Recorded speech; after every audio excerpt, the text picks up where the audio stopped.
বন্ধুরা, একই সাথে কয়েকটি খবর। পাওয়ার মিনিস্টার আবু তাহের মণ্ডল 2024-এর 19 এপ্রিলে ফার্স্ট পেজে যে ভোট হয়েছে সেই ভোটের ফলাফলকে নিয়ে কি বলেছে সেটা আমরা জানার চেষ্টা করব। এছাড়াও পাওয়ার মিনিস্টার লোডশেডিং না করার চেষ্টা চালাচ্ছে। তার সাথে আরও কয়েকটি খবর আছে, যেরকম ভারত এবং বাংলাদেশ বর্ডারে 16 লাখ টাকার 42,000 কেজি চিনি উদ্ধার করা হয়েছে। গরমের তাপমাত্রা বেশি হওয়ার কারণে কিছু স্কুল বন্ধ এবং কিছু স্কুল খোলা রাখা হয়েছে। এছাড়াও তুরার ডিসি 18 বছরের কম বয়সী শিশুদের গাড়ি চালানোর নিষেধ করেছেন। খবরের শিরোনাম দেখালাম, এবার আসুন আমরা এক এক করে জানি কোথায় কি হয়েছে।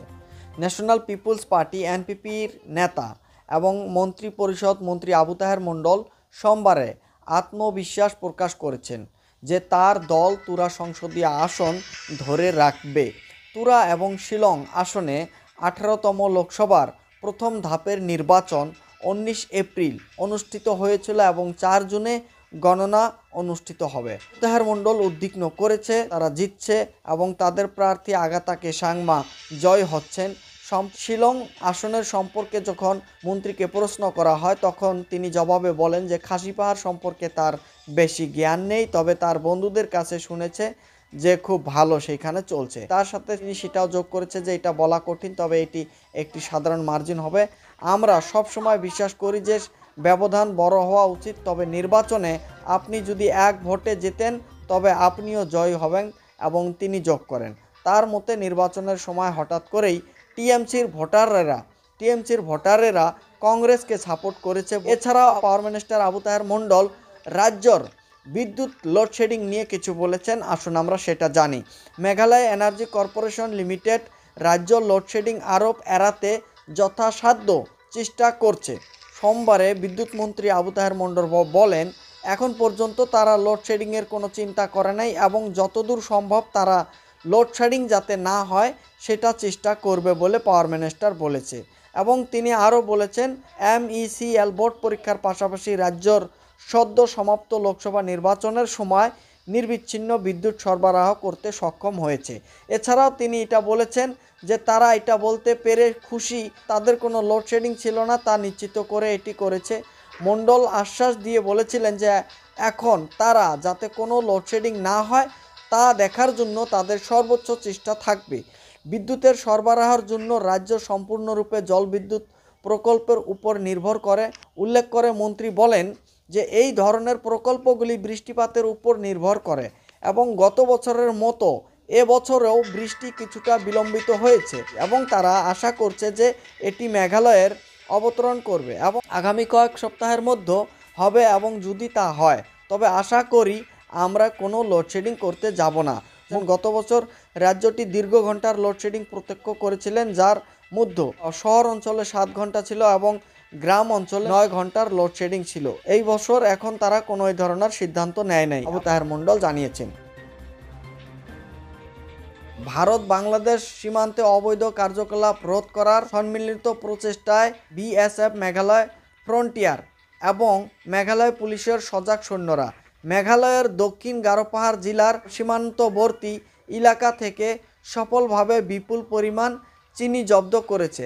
28 এপ্রিল 2024-এ সুনির্দিষ্ট তথ্যর ভিত্তিতে 200 বিএন এর বিএসএফ সৈন্যরা মেঘালয় পুলিশের সহযোগিতায় ভারত বাংলাদেশ বর্ডারের কাছে একটি যৌথ অভিযান পরিচালনা করে। অপারেশন চলাকালীন আন্তর্জাতিক সীমান্তের কাছাকাছি অবস্থিত একটি পরিত্যক্ত বাড়ি থেকে 16 লাখ টাকারও বেশি 42,300 কেজি চিনি উদ্ধার করা হয়।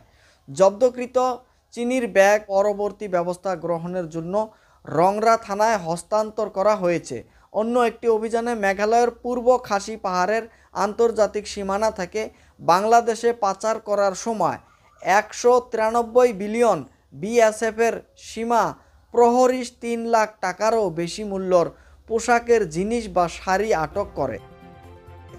দক্ষিণ পশ্চিম গারো পাহাড় জেলা আমপাতি কর্তৃপক্ষ ক্রমবর্ধমান তাপমাত্রা সমগ্র জেলাকে প্রভাবিত করার প্রতিক্রিয়া হিসাবে ছাত্র, শিক্ষক এবং কর্মীদের মঙ্গল রক্ষার জন্য স্কুলের সময় সংশোধন করা হয়েছে। কোনো স্কুল সকাল 11টা থেকে 3টা পর্যন্ত ক্লাস পরিচালনা করা হবে না। সংশোধিত সময়গুলি ৩ মে পর্যন্ত অবিলম্বে কার্যকর করা হবে, পরবর্তী নির্দেশ না দেওয়া পর্যন্ত। উচ্চ প্রাথমিক, মাধ্যমিক এবং উচ্চ মাধ্যমিক বিদ্যালয়গুলি সকাল ৭টা থেকে ১১টার মধ্যে ক্লাস করতে পারে। নার্সারি এবং নিম্ন প্রাথমিক বিদ্যালয়গুলির ৩০ এপ্রিল থেকে ১ মে পর্যন্ত বন্ধ থাকবে।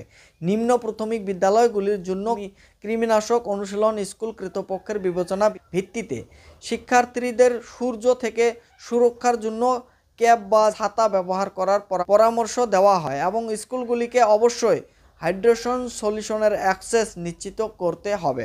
গুরুতর ডিহাইড্রেশনের ক্ষেত্রে জরুরি চিকিৎসা সেবা প্রদান করা হবে। পশ্চিম গারো পাহাড়ের ডেপুটি কমিশনার জগদীশ চেলানি অভিভাবকদের তাদের 18 বছরের কম বয়সী সন্তানদের এবং যাদের উপযুক্ত কর্তৃপক্ষ দ্বারা জারি করা উপযুক্ত ড্রাইভিং লাইসেন্স নেই তাদের যানবাহন চালানোর অনুমতি না দেওয়ার জন্য অনুরোধ করেছেন। সোমবার বিকালে জারি করা একটি আদেশে চেলানি পুলিশ সুপার, জেলা পরিবহন অফিস এবং পশ্চিম গারো পাহাড়ের মোটর যানবাহন পরিদর্শকের ট্রাফিক নিয়ম এবং মোটর যান আইনের কঠোর সম্পত্তি নিশ্চিত করার জন্য নিয়মিত চেক, টয়েল এবং নাকা চেকিং শুরু করার নির্দেশ দিয়েছেন জেলা পরিষদ।